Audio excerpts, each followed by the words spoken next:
আম্মা, এই যে এই যে দাদানের জন্য সব রেডি হচ্ছে, ভাগনা অন্নপ্রাশনের জন্য এখানে সব রেডি হচ্ছে। ও তুমি একাই সাজিয়ে দেবে তো পুরো? মা আসছে, আমার ধরতে হবে না তো? ও বাবা, এই দেখো মামা, তুমি ঘুমিয়ে নাও। হ্যাঁ ঘুমিয়ে নাও, আমরা যাবো তো দাদা বাড়ি। দাদা মুখে প্রসাদ হবে, তারপর তোমার মুখে প্রসাদ হবে, তুমি কুটি কুটি করে খাবে, তাই তো? কুটি কুটি কুটি কুটি করে খাবে তো? হ্যাঁ শোনা মা তো, সব রেডি হচ্ছে এখন। তো ব্লগটা দেখতে থাকো তোমরা, আমিও ভালো লাগবে তোমাদের। ও মা, মা এই সবাইকে হাই করে দাও।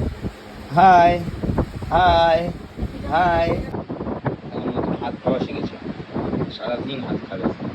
ও মা, মা হাত খাচ্ছ কেন? হাত খাচ্ছ কেন? তুমি হাত খাবে না? খাও, হাত খাবে না বাবা, মা ভাত খাবে। তো হাতটা দিয়ে দাও তো।